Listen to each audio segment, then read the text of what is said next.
So today is going to be a bit different. And when Matthias got us together 4 months ago, he gave it the working title of the Everybody Keynote. And that really captures the spirit of what we're going to be doing today.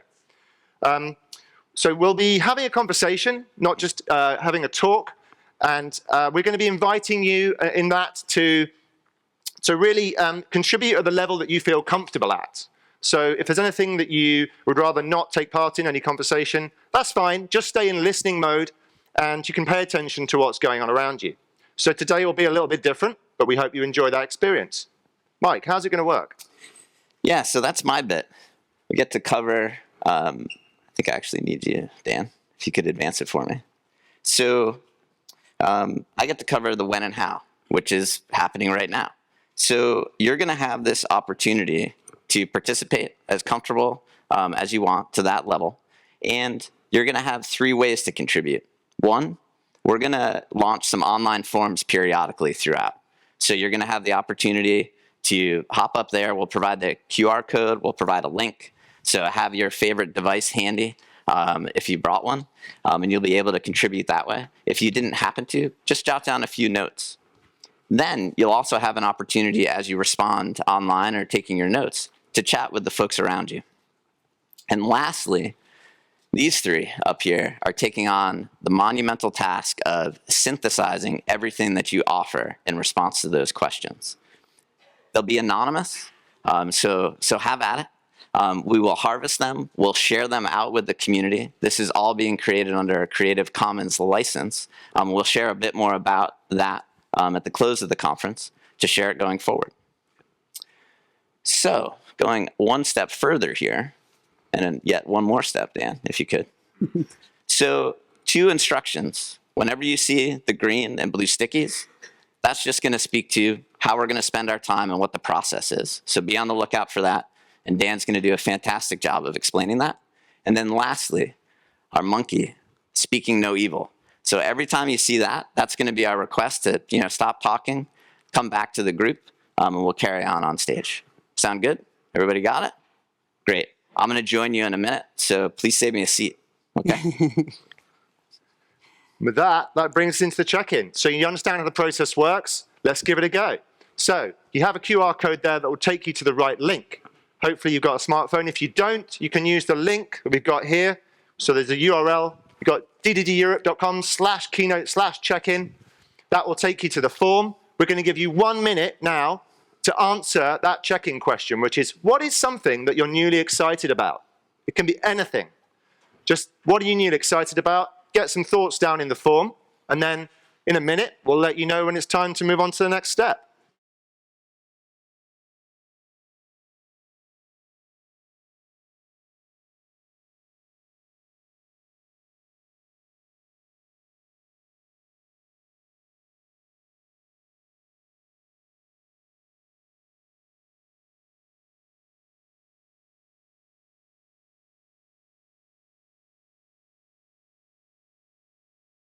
Okay, so that's the minute up. Hopefully everyone, well, most of you had a chance to put something in the form. If you didn't, that's okay. The form's going to remain open, so you've got the rest of the session to think of something and put in that check-in answer. So now you've got your thoughts together, get together in 2s or 3s and just share what your answer is. What is it you're newly excited about? Obviously, there may be the person sitting next to you, but there might be someone behind you or in front if you like. So just have a chat. You've got 2 minutes, so keep it brief. Make sure that everyone gets a chance to speak. And look out for the monkey symbol in a minute. That's be when you stop. Go for it. 2 minutes.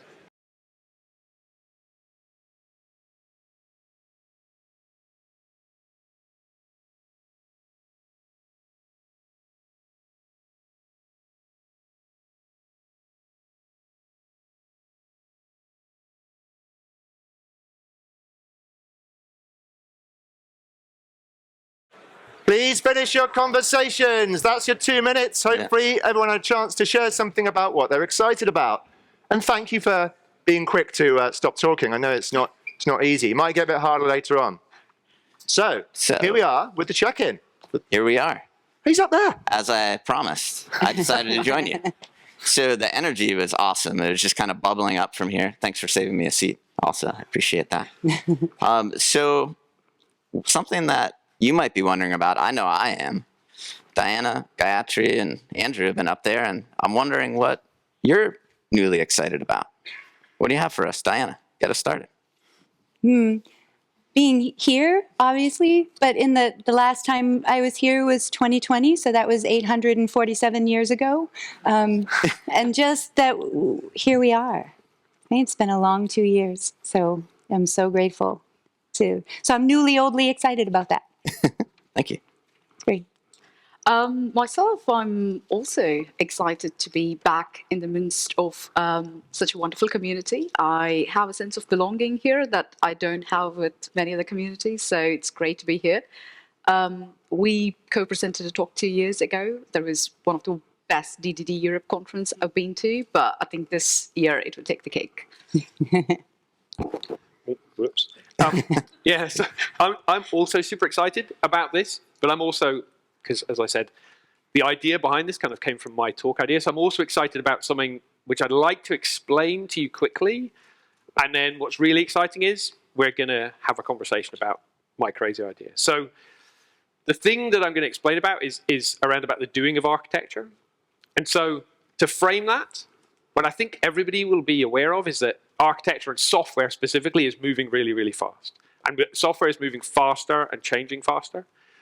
And the thing that I was worried about was that the way that we went about doing software architecture didn't feel like it was keeping up. It felt like it was stuck. And so that was a big concern to me, especially as a consultant. So my clients would pay for me to come in and do things to make things work better. And so my biggest fear as things got faster and faster was that I was slowing things down and that I was making a mess. So clients were expecting me to speed things up and keep everything aligned and keep everything going in a unified direction.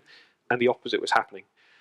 And the memes, which is where the theme comes from, of the ivory tower and the PowerPoint architect, which I'd always usually ignored, were kind of beginning to bear down upon me. And you could still see it in lots of my clients. They still held more than a kernel of truth. So the thinking around about how to do architecture still came from loads of those things. And so when I would start on projects working with clients, there would be sometimes an implicit an assumption that I would fulfill those roles or fit into that kind of way of doing things. And so I was actively, as an opinionated thought worker, would try and actively kind of play against this, right? So if I was in an architecture review board, I'll try to be a benevolent member and try and be, embracing and collaborative and things. Or if I could, I would break out of that meme into another meme, which is like the hands-on architect, right? And I'd be down at the code face with the teams, co-designing with them and co-delivering with them. But I need to press the button. You press the button down. The next thing, I should be pressing the button. The fear was, because I'm going to press one. Take that one. Take that one. So the fear was that I wasn't just, well, you need to press the button. Again? Was that I was either, at the best, I was slowing teams down. So teams are getting faster, I feel like I'm slowing them down. Or maybe even I'm a bottleneck, so it's even worse. So, and the thing was, the clients were paying my thought workers colleagues to come in and speed everyone up and make everyone more autonomous, right? So the things that we told them we were going to do, most of my colleagues, or all of my colleagues apart from me, were speeding things up, and I was feeling like I was getting in the way. And so things like review boards, sign-offs, straitjacketing frameworks, and all the things which I was somehow associated with, whether a good thing or a bad thing, was causing me stress. Or trying to work down with teams and trying to be in the right places at the right time and understand the right things about the right context and all of this stuff, right? We at DDD Europe get this. That was hard to do. And the fear of that was giving me sleepless nights. So, what I realized was that I could distill it down to its essence. Sorry, Dan, if you go. Is that working? Yeah, oh, the good stuff. No? Do you want this one? Yeah, this one, that's good. Put your hand up when you want me to advance. We got it. So if I distill what I was doing down to into its essence was, I was taking decisions. I was helping people, or however, but decisions were being made. And so that we keep building a slide, keep going. And so the way I'd been taking those decisions and the way that I'd been communicating those decisions, that was the root of the problem. The root of the problem was the ivory tower, but no matter what I tried to do, whether I was in a kind of actual ivory tower or not, I was still the ivory tower because I was the bottleneck through which everything was supposed to flow. And that was giving me even more nightmares when I realized that this was happening. And so what I started looking around for was an alternative, and there is an alternative. There's a few alternatives, but the one which we're going to talk about, and I'm going to share with you quickly because it's very simple, is there's another way to do decision making. So if you press this next slide, oh, sorry, next slide. And it's this, it's the advice process. So the advice process is this, it just fits on one slide. And it is, there's one rule, anybody can make any decision with two caveats. Before that decision is made, the decider, the decision-making person or team or whoever it is, needs to A, seek advice from everyone who is affected, and B, seek advice from people with expertise. That's it. There's no extra slide, that's the slide. And so I wondered if I could replace what I was doing with the advice process, what would happen? To be clear, what I mean by when I say advice, advice is something like a suggestion or like a suggestion. So it's not a command, right? Which is maybe not what we're used to. And the consequence of doing this with project after project was that I wasn't making any decisions anymore. I wasn't blocking. The need for a decision wasn't getting in the way, but I was offering loads of advice, and that was awesome. So as we move into the next piece, there's some few thoughts or questions that I've got, which I'm really excited to see if you have opinions on. Dan and Mike are going to run that for us. What I'm interested in is hearing from everyone and from you to hear from each other is if you think this is going to be a good idea in your unique perspective and from your unique circumstances, or would this be a terrible idea, adopting this practice? I'm really interested to know how it makes you feel to think about the fact that anybody in your teams or wherever you work could suddenly have the power to put their decision into production without being told not to. That's anybody could put any decision into production. Is that good? Maybe you're the person who's desperate to put something into production, but there's an architect who's telling you not to. I'm also wondering if it concerns you that if you're an architect, suddenly you have to lead by influence as opposed to manage by coercion, right? So you can't tell people not to do stuff, you'd just be offering advice. And I'm interested to hear how you would feel if you could offer advice, but it could be ignored, right? Maybe lots of us have I have an ego where it's quite nice, I have an opinion and somebody listens to it because I'm the architect. But now they don't need to listen to me, they can ignore me. So Dan, do you want to take it from here and I'll give you Sure. So now you know a bit about the advice process, thanks to Andrew. But we're interested to find out, what do you think about it? And in particular, what worries you about the advice process? So you should be getting the hang of it by now. Go to the link, you'll get a form. You get to answer that question. What worries me about this idea? You can also share something about your role. We're going to give you 2 minutes this time, so you get a little bit longer. So please go to your favorite device, follow the link, and answer the question. And then in a minute, can't see the QR code. Okay.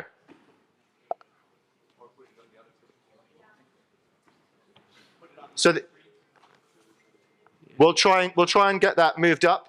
In the meantime, the URL is ddeurope.com/keynote/Q1 to do this question. /keynote/Q1. Okay, 2 minutes.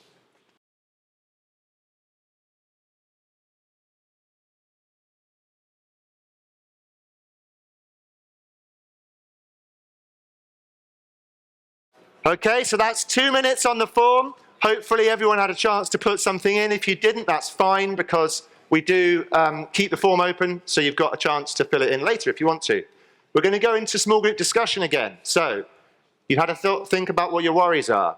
Now, slightly bigger group this time, so make a group of 3 or 4.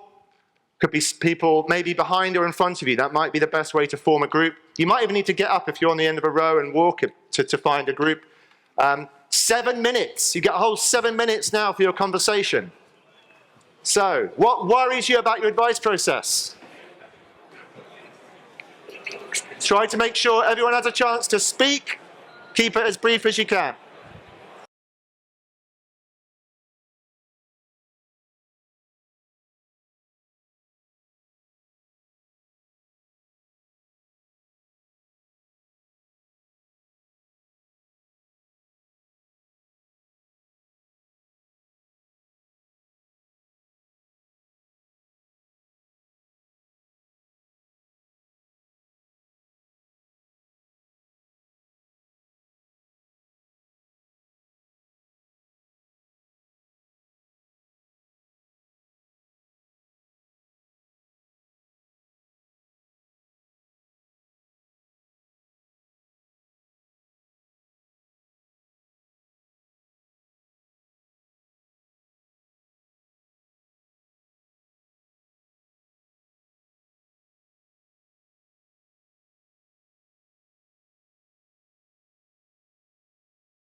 Thanks, everyone. Thank you very, very much. How's it feel to get chatting to people at the start of the conference? I mean, we're just loving the noise that erupts in the room every time you get going. So thank you. I hope you've had a chance to respond to the form and have a good conversation. How many responses did we get? How many people do you think have just responded?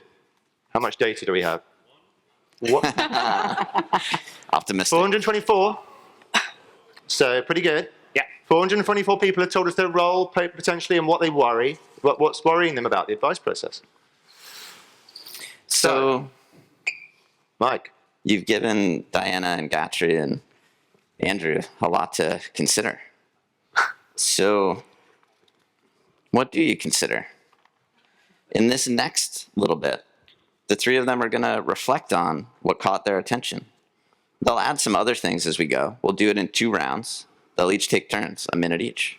So Diana, get us started again. So the first thing that stands out to me, we've been imagining this for months and what you might say. Oh my God, it's amazing. I can't wait for you to see the data. I feel like, talk about feeling among my people. So just generally speaking, really take a look at what you all said. It's brilliant. So one, there's many patterns, but the one I'm going to pick is this question of expert. So first of all, who decides who is an expert? What does expert even mean?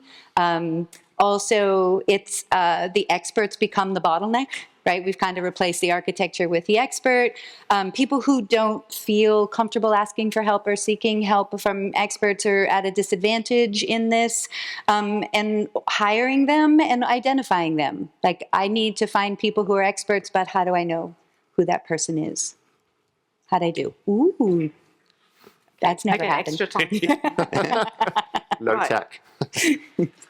So one thing that stood out for me, and not surprisingly, is the accountability. And how do you enforce governance around this seemingly chaotic process, right? Sorry, Andrew. But also, how do you make sure that the opinions that are voiced in the room, in a meeting, or in several meetings, interpreted in the right way? And how do we make sure that people are understanding the big picture before contributing to this process? What about skills gap? Do we have the right people in the room? And there are also some expectations to have some niche requirements, just regulatory, or some knowledge about the technology or framework are part of the architecture and system. So how do we make sure that we have all of those in place? Excellent. You can So all of that under accountability. Over to you. So, yeah, like I just want to echo what Diana said. It was a bit terrifying that we might have got one answer, but we got a lot of answers, and it's super cool. And yeah, there's tons of stuff. And so when we share it, please have a look, because I think you'll be really interested to see it. The thing that stood out for me, or the first thing that stood out, and it's the thing that has kind of concerned me and worried me, and it kind of is behind what Gayathri was talking about, is trust. Because at least when things are fixed and like there's a hierarchy and stuff, people are like, okay, I know that this person is who I go to. I know they make decisions and I might not like it, but at least that, that's how it works. When that disappears, then how does this work? And if you want everyone to participate, then people have got to trust that the system is what the system says it is, and that it works in the way everyone says it works. So I hear people when they kind of post some stuff. It's interesting. Some people are like, this will be awesome because I totally trust my coworkers and my colleagues, and it would be amazing. And other people are like, I'm not sure I trust everybody, so therefore I'm not sure what would happen. And that's both are valid. I totally recognize that. So. Yeah, so keep it going. We'll do another round, but what else, right? That's what caught your attention, but what else is in there? Something any of you said, right? Or another thought that you caught? Diana? So the one that stood out to me out of the 424 was, I worry I don't understand the problem. And that really, this is all based on the presumption that we're all good at understanding complex problems, at the empathy and skill set to think well together, that we can get together and think well together. But that doesn't seem to be everyone's experience in the real world of what happens. And so that do we really understand the problem that we're trying to trying to solve. And I'll pick another because I have a little tiny bit of extra time, was the concern about there being a lot of complexity in the tool set. And so that makes it a little bit harder to have a lot of cross-functional discussions about decisions that are related to a particular tool set that may not be familiar to other people. And so that's good from a cross-functional skill set development kind of way, but for decision making, maybe a bit more challenging. The end. Thank you. I think one recurring theme that I see is control or loss thereof. And how do you identify yourself once you start following this process, right? Some people are comfortable with not making these decisions or not being responsible or accountable for these decisions. But some people really love that control and being the decision maker. So how do you cope with the loss of control? And also, how do you take this to empower your team? So that's another way of looking at that as well. So there's a mixed set of responses, and not surprisingly, mostly from architects, concerns about loss of control. But there are some really enthusiastic response about being able to enjoy the chaos. Well, I think that's a minority, but yeah, there's a mixed response there. Get extra time? Extra time. So actually, so that's kind of, so obviously, I like this thing, and I like the chaos. And so the thing that, another theme that comes out is advice. So I think people have definitely understood this advice thing and the concept of advice. Some people are worried about the quality of the advice or the type of advice or seeking the advice or how long the advice. So when I wrote a blog post about this and I showed it to Martin Fowler, and his feedback was it will take too long to get all this advice. You've slowed everything down instead of speeding it up. But for me, the advice is amazing. Like I worry that there is a voice in the room that I haven't heard. And if I'd heard that voice, I would have completely changed my decision or done something different. And the advice thing for me is, it could be overwhelming, but personally, and this is a personal thing, being able to access and get all of that information on the table and swirling around decisions, I think is super empowering. And I think in the dynamic world we work, I've run out of time. I think that's amazing. Yeah. So obviously, so much more to explore, right? There's going to be a lot of information that we'll be able to share after. What I want to do is thank all of you in this first round of a reflection, and thank the three of you on stage for taking this on. No small feat. So a little round of applause, high five around, all those kinds of things.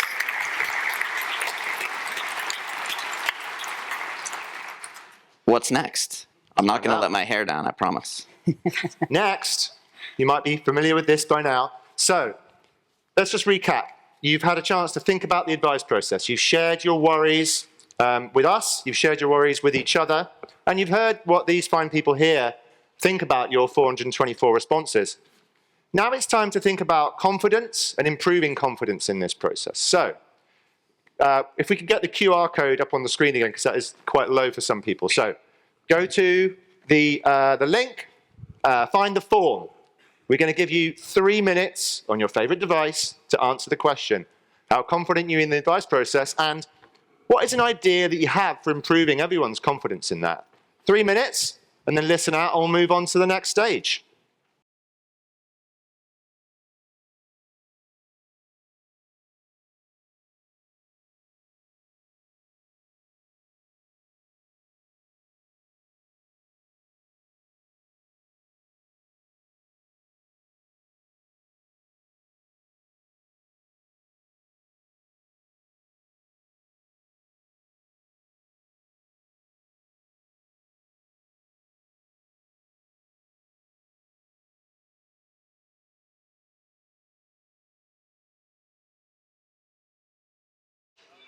Okay, right. So hopefully everyone's got a chance, or most of you got a chance to get that answer in. Again, we're going to go into small groups. You might want to stay in the small group to have a discussion about this. How confident are you in the advice process, and what's your idea to help everybody improve their level of confidence in that? So, as always, try and keep it as brief as you can. Hand over to the next person in your group to make sure that everyone gets a chance to speak. And look out for the monkey in a minute to let you know when it's time to stop. So, 7 minutes, take it away.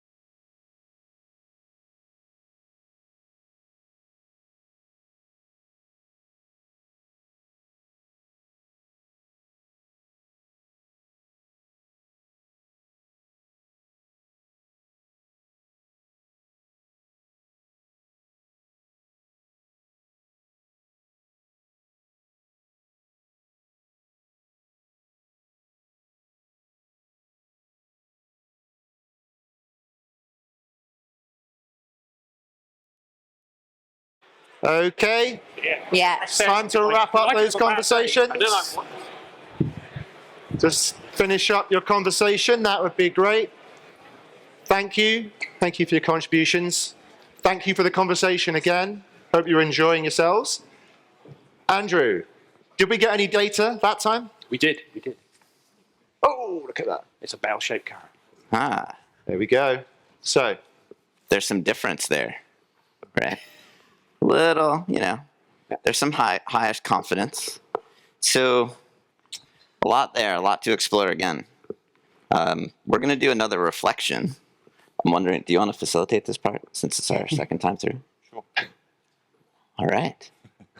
So how does this go? Dan, again, we want to cover what? What do we got? What caught your attention, right? Diana, Gayathri, and Andrew. We're going to do another round, 1 minute each, right? 1 minute each. What caught your attention? We'll get started now. Okay. Again, so much. That was great. I highly encourage you to read it. But one thing that really stands out for me is that we're asking people to engage uncertainty and to engage doubt and to sort of be in that space. And so there's a lot of talking about making it safe to fail, make it safe to try something, to go ahead and try something and discover what you might discover. And but not willy-nilly, yay, we can just go do anything we want, but in a smartly constructed and psychologically safe way. Yeah? Ooh. So fun. Go and do another one. Do another one? Okay. People. The having social skills, systems thinking skills, psychological safety skills. People need to have them, and you need to be able to hire them both both. Keep talking. Right,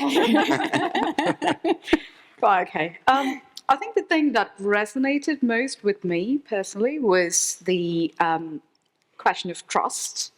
And I see the responses swing from both extremes.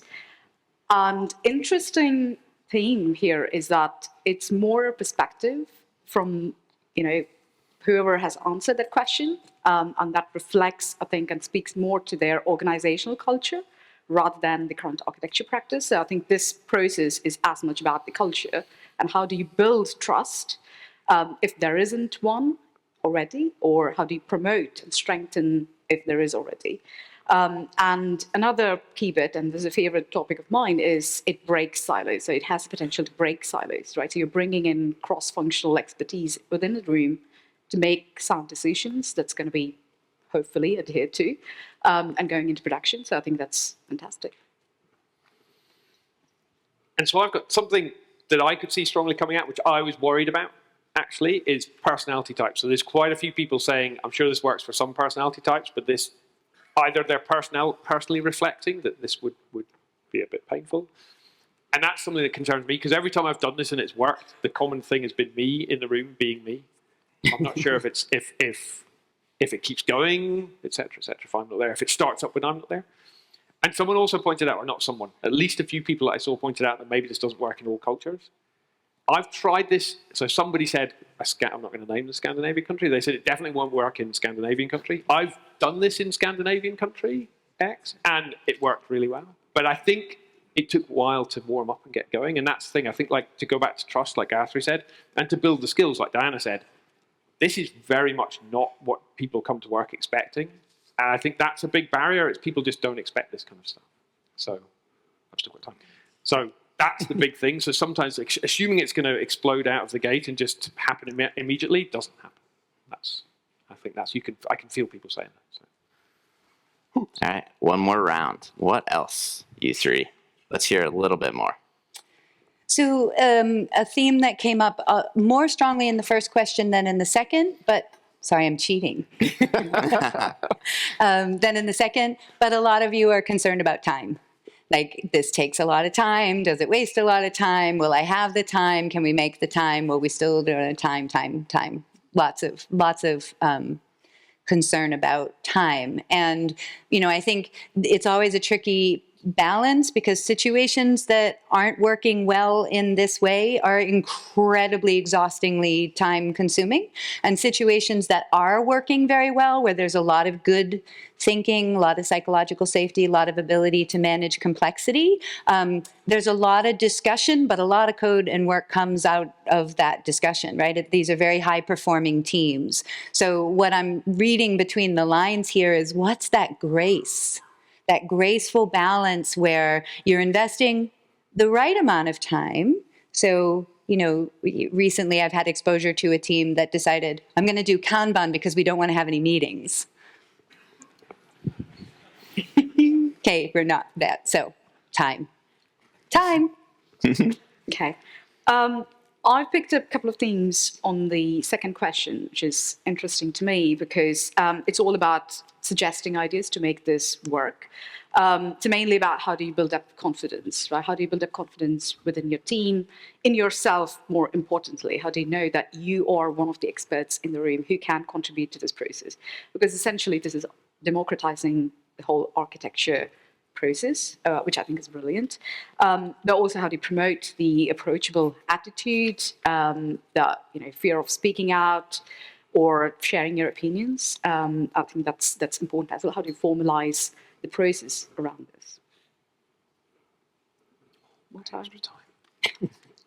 And so again, hopefully, picking up on what Gayathri just said, the thing that I can see, either some people have explicitly suggested it and other people have kind of alluded to it, but it's something which my wife will hopefully say I've got better at. But I think a key aspect of this is listening.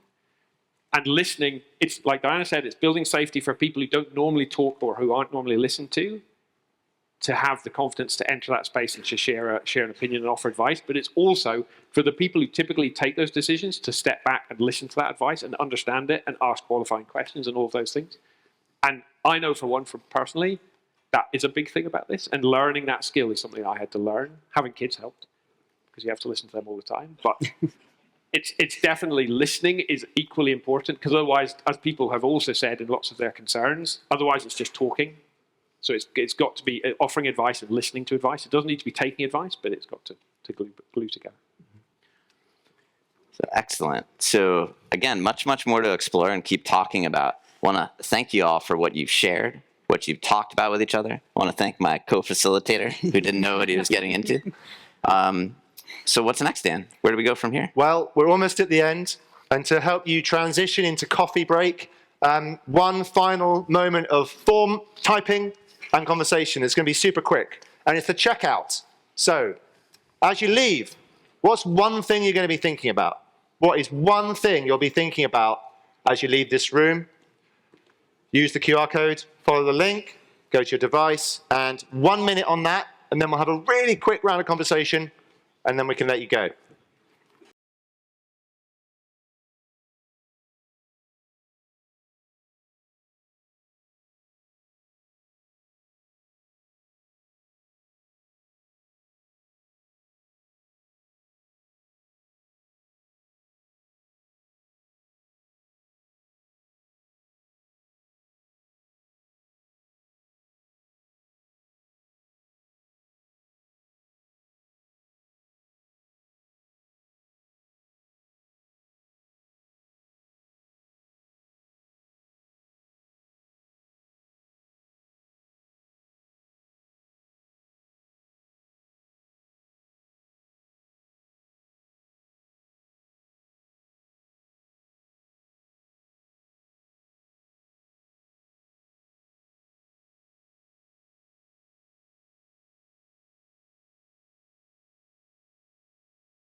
So just before we leave then, get together in your pairs again, that maybe the ones you started with, 2s or 3s. What are you going to be thinking about when you leave the room? And then you can take the conversation with you as you go into coffee. So 2 minutes, just have a quick chat.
Thank So we're you, good. thank you, thank you, thank you. So, thanks everyone for your conversations.